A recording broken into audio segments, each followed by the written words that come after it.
Yes. Wrap it on up. Hey, it's Shelly. Welcome to the Mindful Plate. Today we're going to be making vegan chocolate chip cookies that are refined, sugar-free. Let's get into it. All right, so to start for our cookie recipe, we're gonna start with a good quality vegan butter. Butter matters in cookies, obviously. Now, I have a great vegan butter recipe that I'm using, and if you want the recipe, you can grab it in the cookbook, The Mindful Plate. Here it is. So we're gonna start with this butter, and we're gonna cream our butter and our sugar together. Now, for the sugar, this is very important because this is refined, sugar-free. No white sugar here. We are using maple sugar. I'm only gonna use half a cup for 1 stick of butter, 8 tablespoons. Now, we're using maple sugar, and some of you might think that maple sugar is too expensive. I want you to consider something. White sugar, refined white sugar, has been clinically proven to be detrimental to our bodies, especially our livers. And if you think that maple sugar is too expensive, I want you to think about the cost of your liver. Do you know how much the cost of liver is? If you need a liver transplant because your liver is no longer functioning because of what you ate, it's gonna cost anywhere from $100,000 to $500,000. So invest in the good sugar so your body can be happy and these cookies can be bomb. So we're gonna add this in. And then we're gonna add arrowroot. Now this arrowroot powder is because I like soft cookies. If you like a crispy cookie, keep this out. But if you love a good soft cookie, add this in. We only need 2 teaspoons.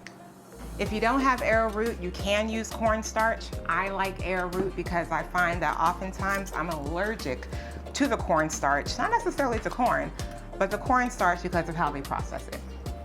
And then we're gonna add vanilla. Honestly, just add as much as you like. Just do it until the ancestors tell you not to. Yes, please.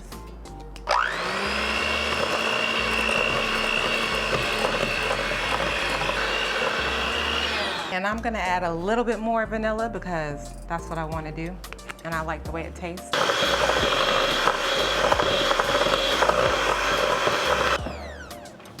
So now it's creamed. Yes, ma'am, yes, please. And we're gonna add in the rest of our dry ingredients, although we added a few before. I like to add a little bit of cinnamon. I just like when cinnamon and chocolate come together. So I'm gonna add some cinnamon. You don't have to do this. And if I had nutmeg, I would add that too. And then we're gonna add in half a teaspoon of baking soda. And then we're gonna add in our flour. I'm using organic spelt flour. You can use whatever flour serves your body best. Remember, these are cookies, right? So we want them to be delicious and satisfying, but we also don't want them to give a bellyache because of the ingredients we use. So when I use spelt flour, my body likes it. So that's what I'm gonna be using. Add in some more.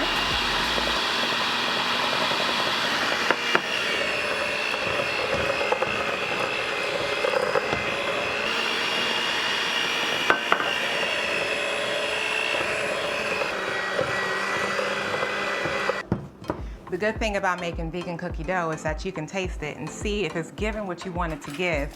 If not, you can adjust. And I'm talking about the seasonings. Oh my God. Yes. All right, now we're gonna add in our chocolate chips. I'm using chocolate chunks instead. I just like the way they melt better and there's more bite. Especially if you like chocolate, a chunk is better than a chip. So we're gonna add that. And then you can add some nuts in there if you like. Now, I love a good nutty cookie, and I'm gonna be using hazelnuts this time, but sometimes I'll use pecans, walnuts, peanuts, it just all depends. So at this point, you're just gonna fold your chocolate chunks or chips and your nuts, in my case hazelnuts, into it. And folding just means literally that you just kind of turn the batter over gently. Slowly incorporate and just turn the batter over.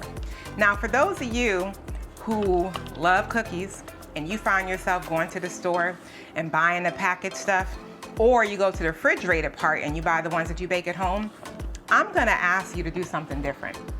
I'm gonna ask you to think about your health benefits and your body goals and consider making your own cookie dough at home and then just storing it in the refrigerator or the freezer so when you want a nice little sweet treat, a healthy one, you can just grab your own cookie dough and bake that instead. So to prepare our cookie dough for freezing, we're gonna take some parchment paper, not wax paper, parchment paper, and we're going to spread it out and put our cookie dough right on there. And you're gonna take it and start forming a log. See, it's starting to form. Now you wanna think about the ultimate size you want your cookies to be when you bake them. Now remember, when you bake them, they are gonna spread. So you can have a small log and know that you're gonna get a nice disc like that when you bake it. So this is a good size. And take this, wrap it on up. And now we have our log. And then I'm gonna get my plastic wrap.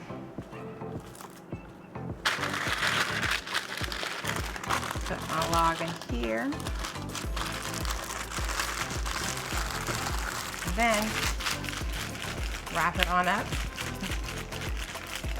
And now I have our log that's ready for freezing. And I have a log already made. You can see I already started baking some of those cookies. So let me show you what it looks like. And this is why I like using parchment paper, because it peels off so easily. And now we have a log for our cookies. And so when you're ready to bake, you just take your knife,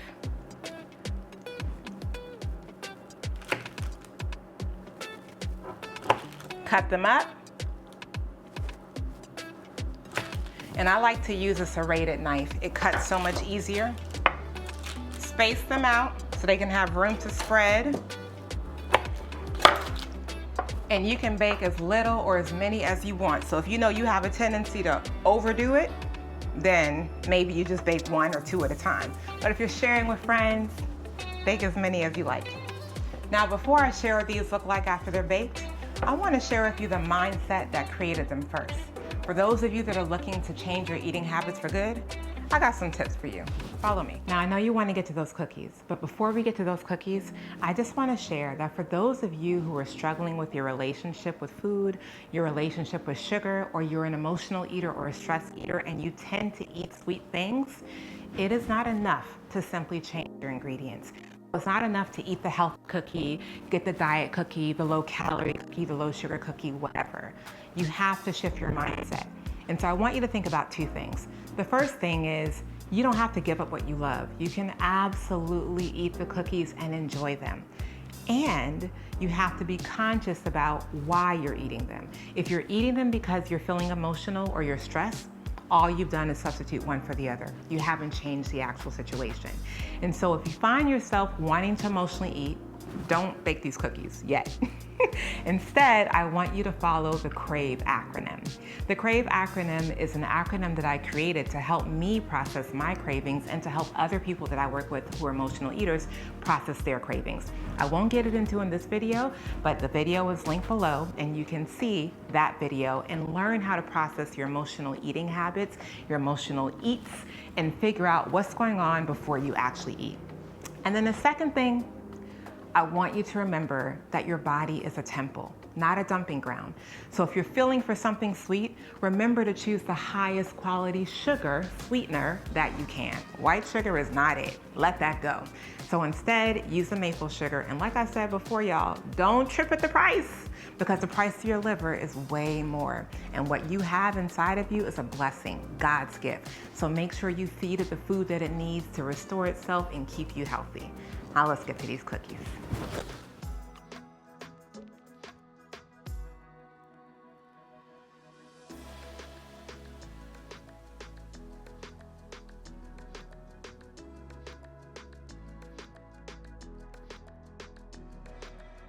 All right, you all, those are the cookies. And if you want the recipe for these perfectly not too sweet, body-friendly, vegan chocolate chip cookies, it's in my other recipe book, Mindfully Sweet, which is full of refined sugar-free recipes to serve your sweet tooth. Until next time, y'all, eat well and be well.